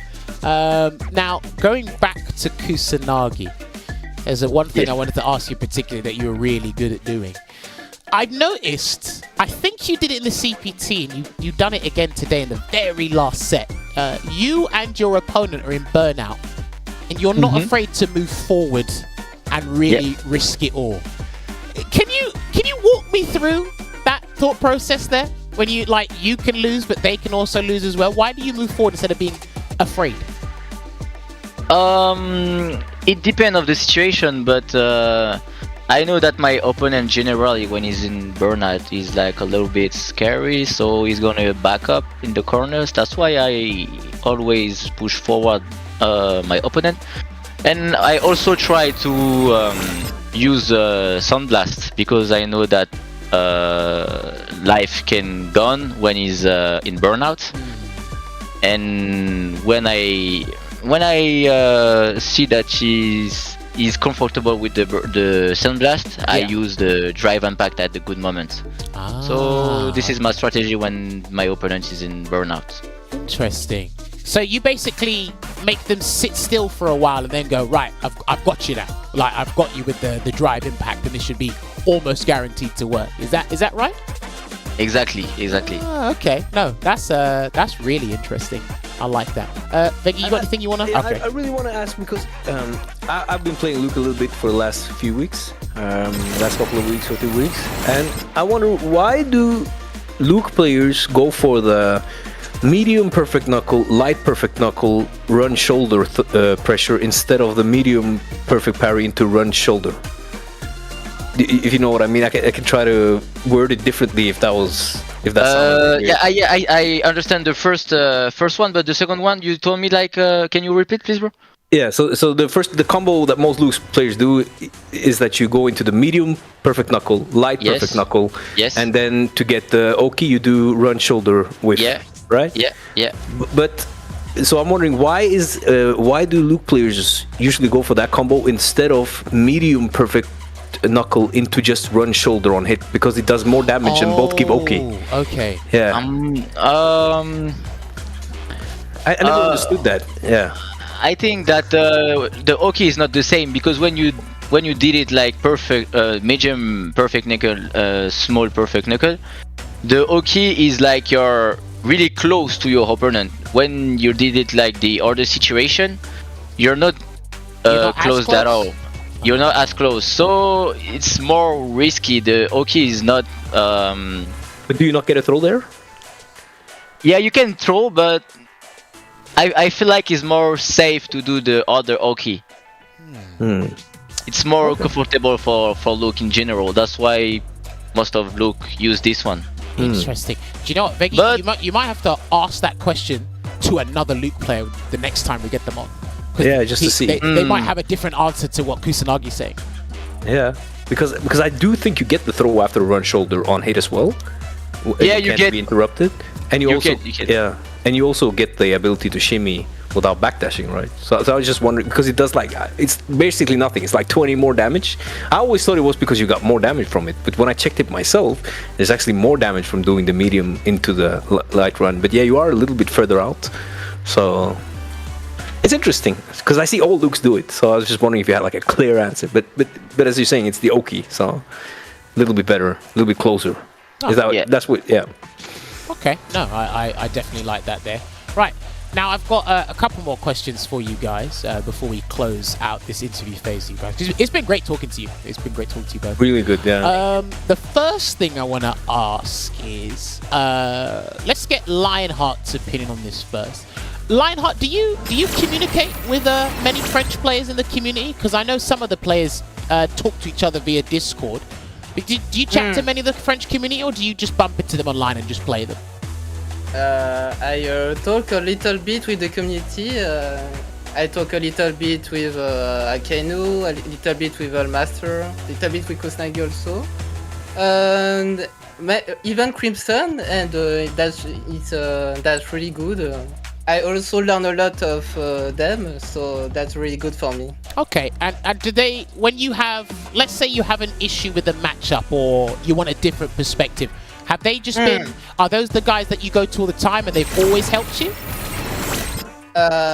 When I have difficulty with the matchup, I watch a little bit of other Kami in the CFN, like Punk or PC6, Sakura, Kazunoko, and I watch them and I want to see when I have trouble with different moves, how they Deal with it.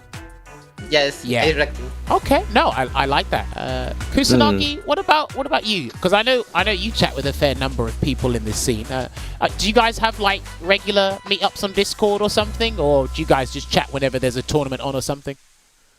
Yeah, it depends. Like when some friends of the community, the players, like make stream, we go on the chat, we talk a little bit, we try to share some stuff, some new technical about the matchup. Yeah.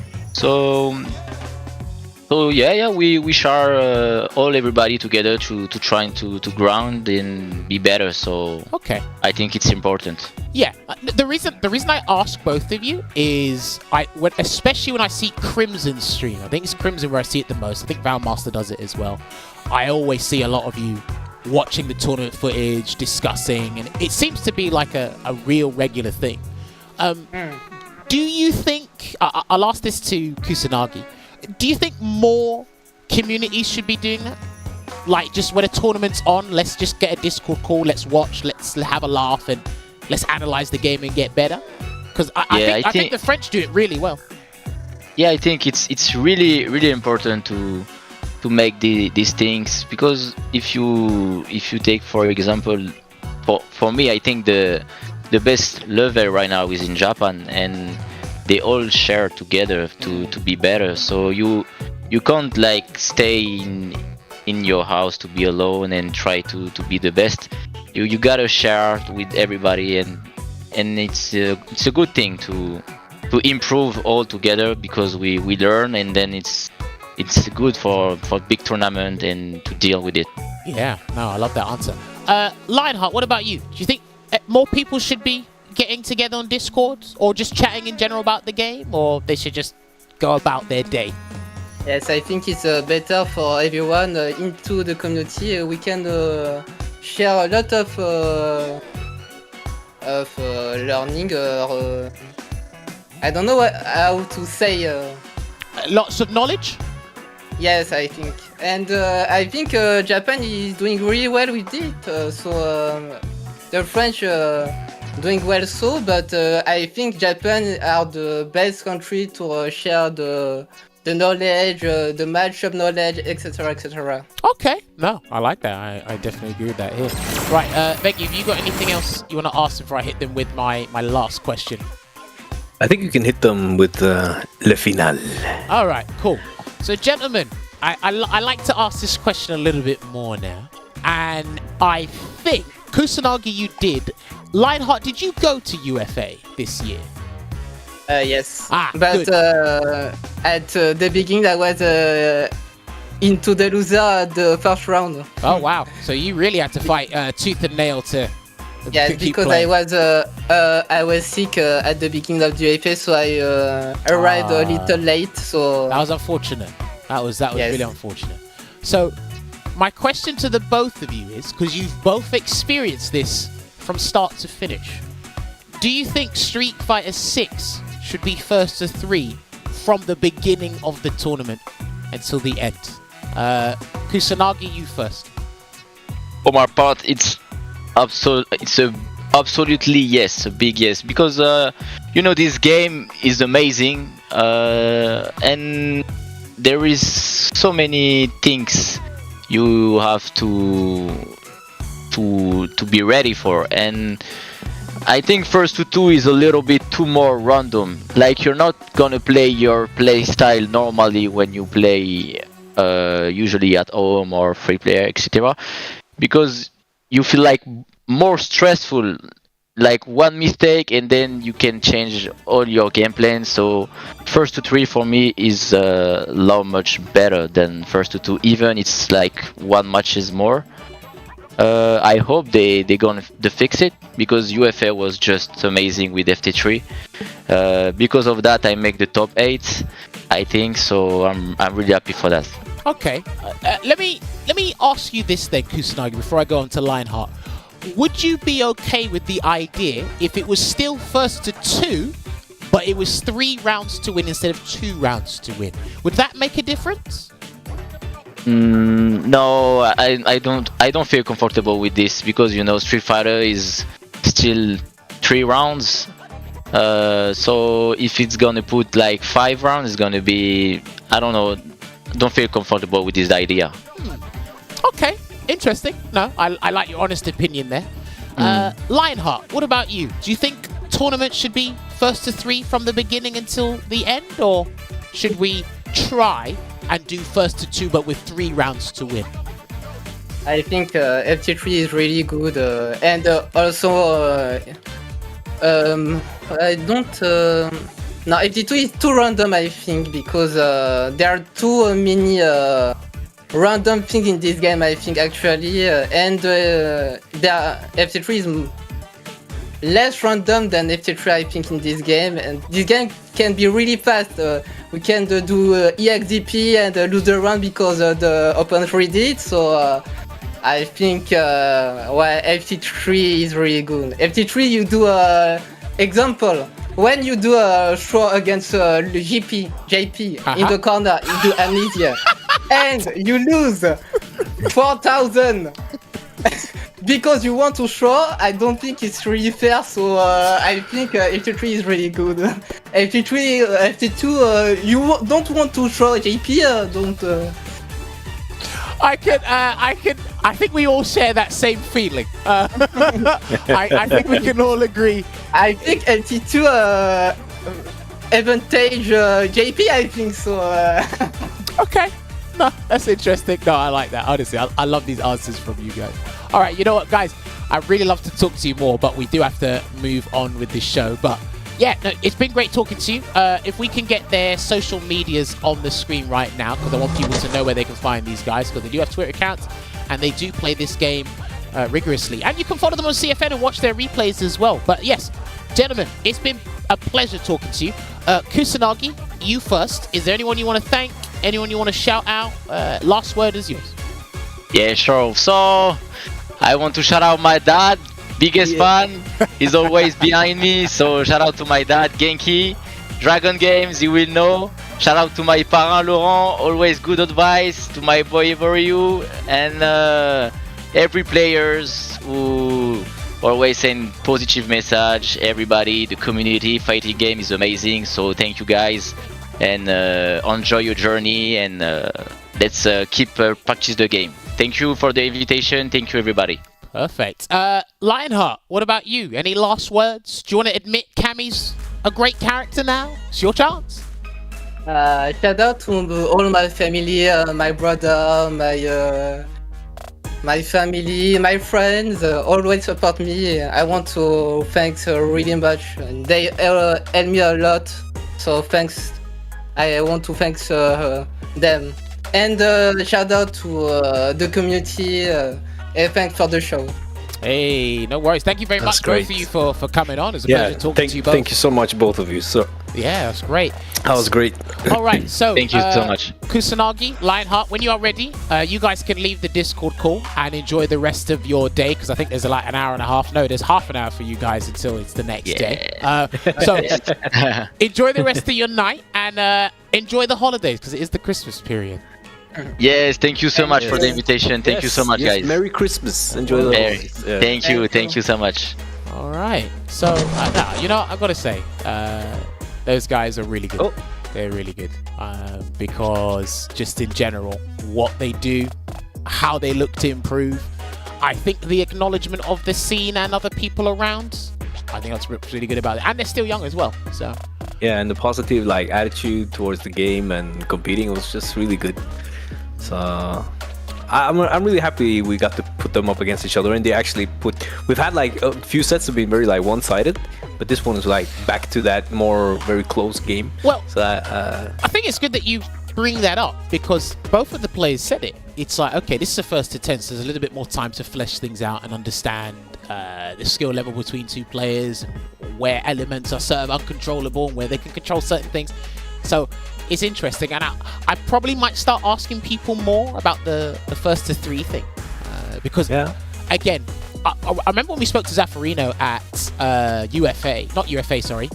the French CPT in Paris. Zaffarino loved talking to the commentators because we have a more objective standpoint.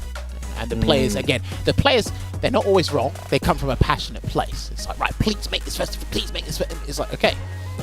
And then what I loved asking those two specifically is like, okay, let's just hear it. It's like, well, there's too many variables. I'm unsure about certain things. And then when I spoke to them about their characters, because look at Lionheart's opinion changed of Cammy. The moment I told him, I said, but your character could do this, right? Your character could do this, and it leads into that. Now imagine some of the stuff he was doing, would it work in a first to 3 environment? Or would it be better in first to 2? Remember, a lot of the guys try to ask for first to 3 to benefit them. But they forget that it's going to benefit the other guy as well. So certain tactics or whatnot you want to employ might not work anymore because it's first to 3 now, if that makes sense.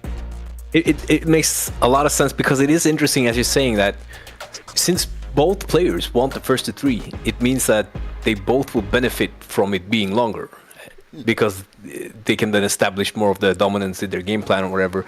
And I think it's cool that you bring it up, because I've always thought about, does it really matter? Of course, you have more time to adapt, but then you could always argue for a longer set. Maybe, oh yeah, but after the first to 3, you could have actually adapted and won 4-3 or 5-3, and it goes on. And I understand, because first to 3 you feel more comfortable, but I don't really know if it actually matters over a big tournament season. I think it's you personally, you feel more comfortable if you know that you have more games, but and that might actually also affect your play. But I think it's very hard to be able to say if it actually matters, or if it's more of like a feeling that it matters. Well, there's only one way to find out, and if we do get another season and Capcom want to like do that, then it's down to them. It's to their own discretion that they want to do that. But as far as I'm aware, we can only speak about it in theory. And tournaments that were not on the CPT circuit, which again, the vast majority of stuff was done online, they can go and do their first to 3. Oh, sorry, 3 out of 5 the whole way through. And UFA did a very good example of that. So it's only someone has to experiment before you can make it standard. That's the only way I can really explain. But no, it's been a fantastic episode, but now we got to round up with our normal stuff. So I think we got some CPT stuff to get through. Well, I don't know if we have it on display here, but I do have people in my ear, so they'll tell me what to go through first, and then we'll go and do that. So we do have CPT stuff. Over the weekend, we had the UK and Ireland CPT. I had the pleasure of going on over to California Burbank and doing it there. So we've got to congratulate Rain Pro. I got to congratulate him for 2 reasons. For winning and qualifying for the Cup, and making sure that people do not forget about Guile, because believe me, I was one of those few people that said Guile, I think he's still held in high regard, and people should not ignore what this guy does, I promise you. And this guy has been training like rigorously since he's come to the UK. Like when me and James interviewed him after the tournament, he said, I've been practicing 2 months for this this tournament, because this was his one and only chance to qualify for the cup. Like we said before, he wasn't eligible to enter the UK World Warrior because he already entered a World Warrior elsewhere, so he's not allowed to enter another one. So he could only do the UK and Ireland CPT. His hardest opponent was Hurricane. He beat Hurricane before top 16. And the first match we had at the top 16 was Ending Walker versus Rain Pro. I said to James, I think the winner of this tournament is in this set here. And boy, were we not wrong there. And I love the fact this guy is, I swear, he's so humorous, but you might not hear it. He literally said in the interview, he said, he has to spend more time with his girlfriend because he neglected his girlfriend to play Street Fighter 6. And everybody laughed because I think he said, I'm dreading the conversation. I think every guy on planet Earth can understand what you're about to witness. It was hilarious there. So congratulations to Rain Pro there. I don't know if we have the Crimson one because Crimson qualified and we didn't have, okay, clearly we don't, it's fine. We did have Mr. Crimson qualify as well. We didn't do a show last week because I wasn't here because I was traveling back and forth between LA and London.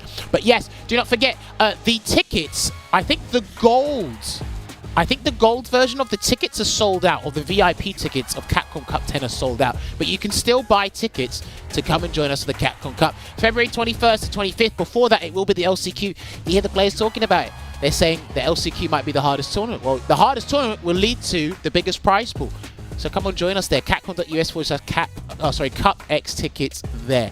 Let's just see how many people shall be great. And don't forget, the registration for the LCQ is still happening. Capcom.us/CupX reg, and it will be happening from the 16th to the 18th. Make sure if you can't attend in person, tune in to twitch.tv/Capcom Fighters, man.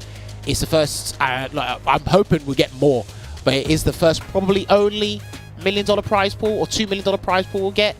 And you don't want to miss this one. This one's a battle for the ages. You don't want to miss this one. If you think you're going to go to the LCQ, then please do so. Alright, I think as well, what we do have, don't forget as well, there's competitive Street Fighter League. We've got SFL US is actually going to be on once we're done. Not exactly after we're done, but it's going to be like an hour and a half after we are done. And that's happening every Wednesday. I'm not sure if we have the graphic for that. But we do have SFL US. SFL EU. That's right, on Fridays, 7 PM UK time. I think it's been a blast watching you guys and watching the feedback we've been getting as well for SFL EU. Is funny because more and more people are starting to realize Lord Venom's character, Ending Walker's character, Logan trying to drag out answers from people. It's absolutely, that's a challenge in and of itself, but it's brilliant to watch when you're watching it from home as well. I don't know if we have the leaderboard. Do we have the leaderboard for SFL EU at all? Production team? Okay, we're going to do something in order apparently, so we'll get one thing. And yes, these are all the teams that are in action for SFL US. Team Mouse, Wolves, BK Rog, which Kusanagi was a part of there in the league. BMS, we have 00 Nation, which our co-host Veggey is part of as well. These guys have been doing wonders. And of course, Team Guild there as well. All 6 teams in action every Friday, 7 PM UK time. This should be the up-to-date leaderboard. We have had, correct me if I'm wrong, 5 weeks have gone by. It's 5 weeks. So that means we're going into the second leg of the regular season. I think that's what it is. Yes, okay, I should be. And it says week 5 over there. I'm blind. Okay, it's there. Right. So 00 Nation at the top of the leaderboard with round difference and battle difference at the top. Mouse behind them. BMS 3rd, BK Rog 4th, and Guild and Wolves are not in the playoff spot, but they can still get a fighting chance there. So this will be good to see. Let's see how it works each and every time. And then, yes! So this is highlights of last week. Again, Lord Venom is unstoppable, right? From what I watched, from what I witnessed, like this man is unstoppable. He's a very interesting character. I hope anyone who meets this guy in person, have a conversation with him for more than 15 minutes. He'll take the mask off, and you'll find out who he really is. He's hilarious. I promise you, he's hilarious. But yes, these are the highlights from all the matches that we happened last week as well. Do you know what's crazy, Veggey? The last 2 episodes of SFL, they were live when I was on the plane. so I couldn't actually see him. Ah. Yeah, I was on the plane when it was happening. So and some airlines have terrible Wi-Fi, so I'm not Yeah, you can't. Yeah, or you could try to watch it on the airline Wi-Fi, but you're gonna. It's gonna be round start and then it's gonna be round finish when you see the next frame. So right, and I'm glad that this was one of the highlights, right? So this match here, Veggey, you were there, but you didn't hear. I was talking to F1 about this. This is where my opinion of Cammy versus Dhalsim changed, because I saw Mr. Crimson just completely obliterate Poppy, and I said, hang on, something isn't right here. This isn't what it used to be. So I noted this one down. I wanted to look into it a bit more, and then when we saw Garnet fight Geeko in one of the CPTs, he said it was even. Then we saw Crimson versus LionHeart in the CPT, and I said, right, this is going back and forth, man. So it's not as easy as it once was, but again, I think because of the drive system, it changed up a lot of things there. But these are the matches coming up this Friday here. We'll have BMS versus Guilds. We'll have Wolves versus BK Rog. And again, it'll be the second leg for 00 Nation and Mouse. The second leg for everyone. So everyone's switching sides, essentially. So we'll get to see what the counter picks are this time round. Be a very, very big difference there. All right. And then, of course, don't forget, SFL US will be happening. Week 9 will literally be happening once we are done here in about an hour and 20 minutes or so. And these are the matches: Bandits versus Endemic, NASA versus Vortex, and Red Rusa versus UYU. I mean, they've had quite the interviews and like exuberance on the show. So please keep an eye out for SFL US. Now that I'm actually, like, my CPT traveling schedule has died down, I can actually watch some of these things. And now we interrupt this special bulletin with a avatar battle. I'm trying to guess. I don't. That's interesting. This guy looks like a character from. He looks like a bum off the stage. He looks like a character that jumped off the background and comes to play. This is all Jamie, right? This is Jamie. Yeah. An absolutely incredibly long combo right there. I mean, feel like that juggle was lasting forever, and the drive meter is back already. Dude, that's doing like no damage. What is this? But look at it. That was 34 hits. Dude. And then what? Wait. What SPD was that? And look how much damage it's gonna do. What the? That's a half health SC, Veggey? And you say your character's dead? Yeah. Oh! Wait, and you say your character's bad? Don't ever say Zangief is bad. Hey, I say Zangief is mid tier. Look at that SPD. But that's not Zangief's SPD though. That's listen. You that's Blanca's SPD. See, it's Blanca. I mean, do you know what's crazy, right? So watching the avatar battles, it actually makes Jamie's level 3 way stronger than if Jamie used it, because you can customize the combo afterwards, right? Yeah, that's true. Dude, this guy is so he's got Blanca's Blankable and up ball. He's got Jamie's buttons and pressure. Jamie's level 3, and he's got Zangief's SPD. Is that right? Are we seeing that right? He had a Kimberly move, right? Yeah, he had a Kimberly. Yeah, and then Rashid. Kimberly. And then Kimberly. Yep. Bro. There's a lot of specials. Nah, this is mad. What? Though I've seen some Ken stuff and some DJ stuff. Look at that damage, dude. Oh, I feel sorry for the opponent, the guy on the right, or he's on the left now, because like the other guy's been. What? That's not what Jamie's DP does in. No, that was very interesting, because that just flew up. Damn. And the level 2 from Zangief. Wow. Oh, try to get the air SPD. I reckon that would have so sick. Yeah, and I wonder how much damage that would have done. Yo, what is going on here? I'm looking at this and I'm like, what? Hang on a minute. Oh, and Blanca airball as well? Yeah, I think he's got all the Blanca balls, yeah. Kimberly, Rashid, Gee. Misses the command grab because there's too much block stun. Yeah, too many plus frames. Uh-oh. That's it. Wow. Bro. Now that's a pile driver. That didn't even say punish counter. That just lost. Who has that? How many special moves? He's got plenty. There's a lot of them, yeah. Okay, Rashid into the new twister. And a combo after that as well. And he's going to do it again. Going. And again, yeah, that's the one we saw in the beginning. And he's going to loop it. No way. I thought he's going to loop it again. No, maybe after the combo, maybe after this. Oh, yeah, he can juggle after this. Yeah, doesn't this continue? Yeah, he can juggle after this. And these custom characters are so cool. What? No way. Yo, it's not done. It's not over. Wait. Hold on. So he did Jamie stand fierce into up ball. Does that mean he's not charging? Is that emotion? Is he not charged? No, he's not. Look.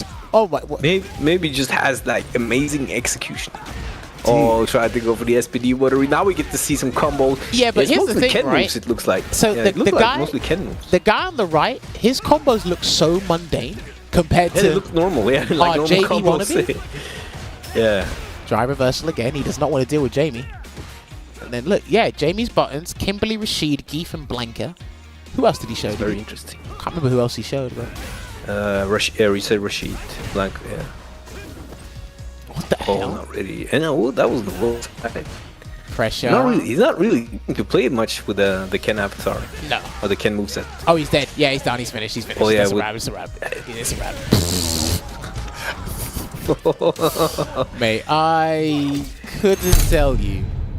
Oh, hello. What's this? Okay. I have no idea about this, but Yeah. apparently there's a guy with an orange shirt. He's got SFL Europe 2023. Yeah, he's saying... It's DJ and Kimberly's tune of the week, Jammerz. Okay, interesting. I'll Yeah, have and to what is ask the about tune this of the week? afterwards. But can you find this on Spotify?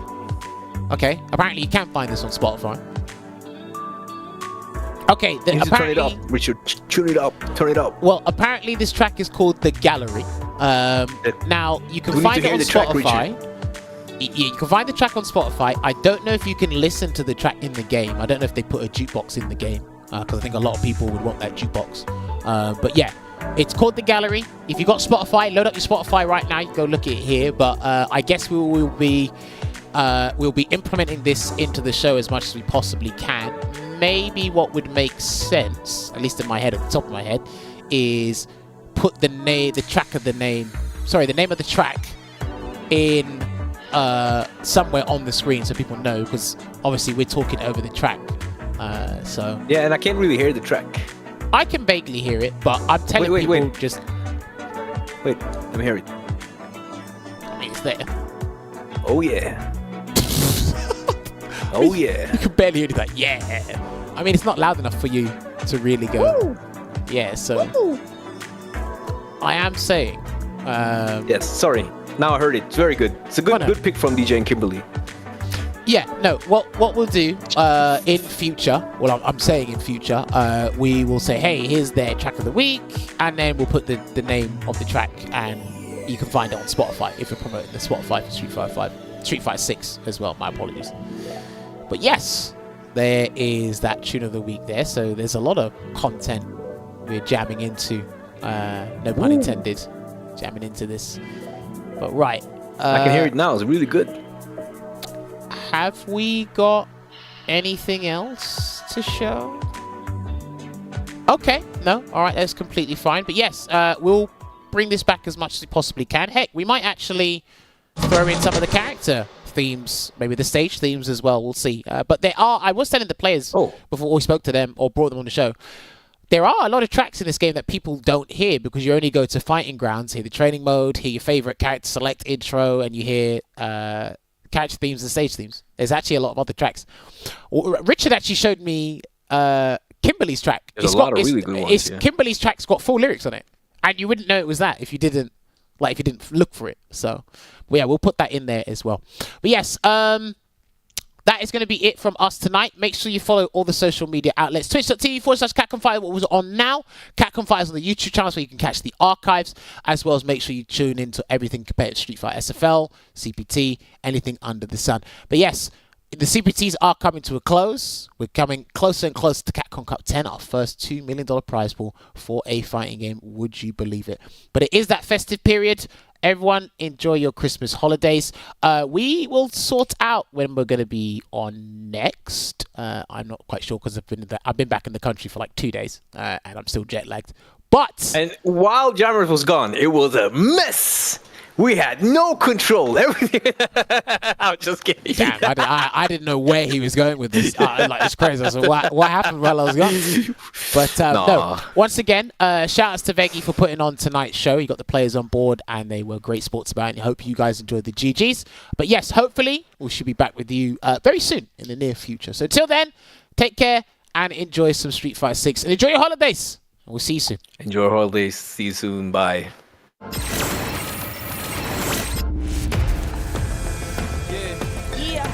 know.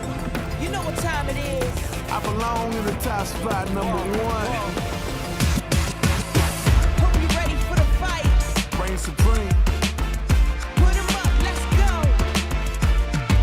Number one, yeah. I've been landlocked, training for this moment my whole life. Cold nights, in the rainy days, hope I get mine. Spend mine for the accolades in the empire. I need that title in my possession. Once There ain't again, no it's others. on, it's my time to shine bright. And if you try to stop me, then you're gon' pay the price. All them late nights finally paid nights. Awaken my dreams, but you can call me the greatest of all time. Yeah, I'm focused. You know how bad I want this. I'm giving it my all, never before this moment is golden. I control it. All eyes on me, I see I'm watching. Once I'm locked in, ain't no way that I'm stopping. Clocked in, it's time to put in work. Go berserk. I'm in my zone until I'm first. Believe me when I say nobody can see me. This a product of hustle. I just make it look easy. Non-stop, you ready or not? When it's all said and done, I'ma be on the top. 3, 2, 1. I'm ahead of the game. Y'all remember my name. Non-stop, you ready or not? When it's all said and done, I'ma be on the top. 3, 2, 1. Let's go. Yeah, I belong in the number one spot. I always kept the business, nothing personal. When y'all ain't see nothing, I just barely scratch the surface. Roll me in the rain, let me do my thing. Thought they hit me down, fighting through the pain. When I'm in the zone, I it's ain't a never motor say way. much, but you see me up top. You see my numbers healthy, the pressure don't stop. Until I'm in the top, see the bottom seeds watch. They almost see me flop, but I'm stepping on them, watch, let them watch. Born ready to fight, this is my moment. Coming for it all, just show me my opponent. Wanna be great, I'm a legend in the making. And this is mine for the taking. Cause I got what it takes to be on top. I'm number one, cause I don't stop. Hard gas, no brakes, high stakes. I don't act tough till the tussle let them fold ya. Non-stop, you ready or not? When it's all said and done, I'ma be on the top. 3, 2, 1. I'm ahead of the game, y'all remember my name. Non-stop, you ready or not? When it's all said and done, I'ma be on the top. 3, 2, 1. Let's go. I belong in the number one spot.